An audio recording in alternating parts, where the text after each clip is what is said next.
चौथा मूर्ख, एक विभाग का अध्यक्ष जो एक जवान इंजीनियर की डिजाइन को समझ न पाने के कारण नाराज था। बॉस तुम एक नट हो। इंजीनियर नहीं सर, मैं एक जन्मजात पेचकस हूँ। बॉस बोलता है तुम बेवकूफ हो। लड़का सर मेरा निरादर ना करें, मैं कम अक्ल नहीं हूँ, मैं एक मूर्ख हूँ। चौथा मूर्ख, हालांकि आप जैसे कई लोग दोनों में अंतर नहीं कर पाते हैं। इस चौथे मूर्ख की कहानी काफी रोचक है। जब वह छोटा था, किसी ने परिवार में कहा तुम एक मूर्ख हो और वह परिवार का पहला इंजीनियर बन गया। जब इसके एक सीनियर अध्यापक ने कहा कि वह एक मूर्ख है, तो वह एक बहुत बड़ी और सुप्रसिद्ध कंपनी में डिजाइन इंजीनियर बन गया। जब उसके स्थानीय बॉस ने सोचा कि वह मूर्ख है, तो कंपनी ने उसे एक सुप्रसिद्ध प्रबंधन संस्थान में डॉक्टोरल कोर्स करने के लिए भेज दिया।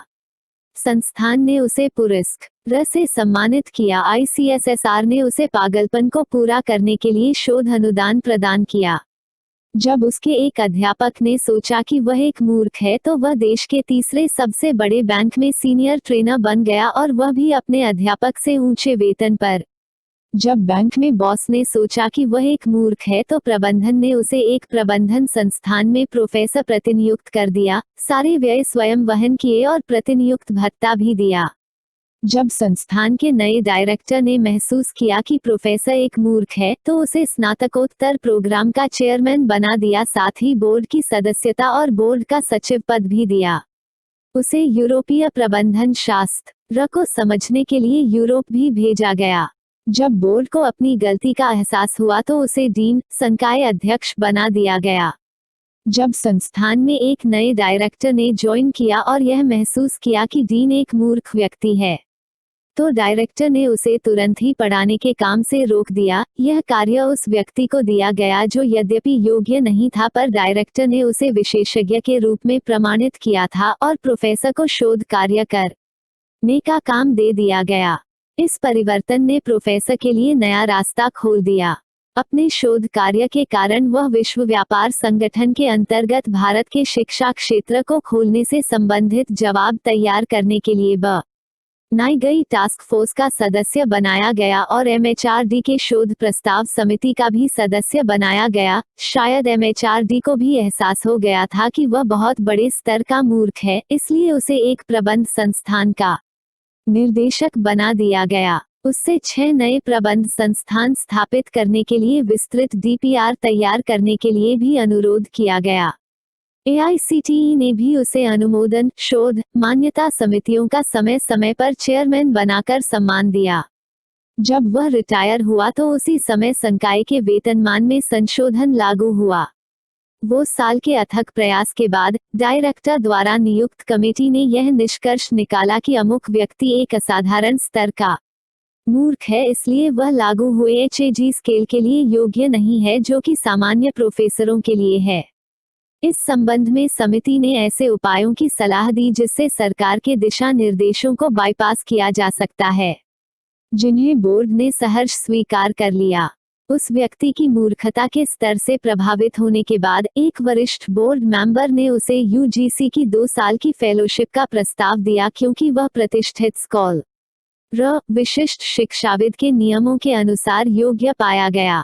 सुझावों को स्वीकार करते समय बोर्ड ने उसे एक फैकल्टी विकास योजना भी बनाने के लिए कहा। उसके प्रदर्शन से प्रभावित होकर बोर्ड ने उसे राष्ट्रीय प्रबंध संकाय विकास केंद्र की उप समिति में चुन लिया। सेवानिवृत्त के पश्चात वह व्यक्ति बूढ़ा हो रहा था, इस कारण जल्दी बीमार पड़ता और अस्पताल में भर्ती होना, घर में बिस्तर तक सीमित रहना, यह सब हो रहा था। इन सब से परेशान होकर उसने 1 साल में शून्य लागत पर विश्वव्यापी उपयोग के लिए 6 किताबें लिख डाली, वह भी बिना किसी ऑफिस और वित्तीय सहायता के।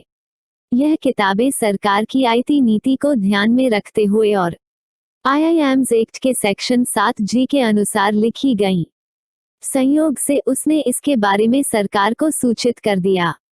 आश्चर्य, सरकार ने फैकल्टी के वेतन संशोधन सर्कुलर, जिसमें पेंशन को संशोधित न करने की बात कही गई थी, से संबंधित एक स्पष्टीकरण जारी कर दिया।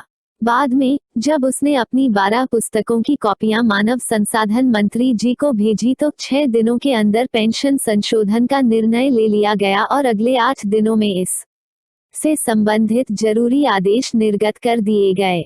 इससे ज्यादा और क्या चाहिए? उसने रिपोर्टर से पूछा। रिपोर्टर के पूछे जाने पर कि क्या आप मूर्ख कहे जाने पर शर्मिंदा हैं, उसने उत्तर दिया, मैं क्यों शर्मिंदा हूँ? देखो मैंने जीवन में कितना कुछ प्राप्त किया जिसकी गैर मूर्ख लोग महत्वाकांक्षा रखते हैं। बल्कि मैं इस पर गर्व करता हूँ। यदि मैं मूर्ख ना होता तो शायद इस तरह की जिम्मेदारियां लोगों ने मुझे नहीं दी होती। मैंने उस समाज को कोई नुकसान नहीं पहुंचाया जिसमें मैं रहता हूँ। देखो गैर मूर्ख क्या कर रहे हैं।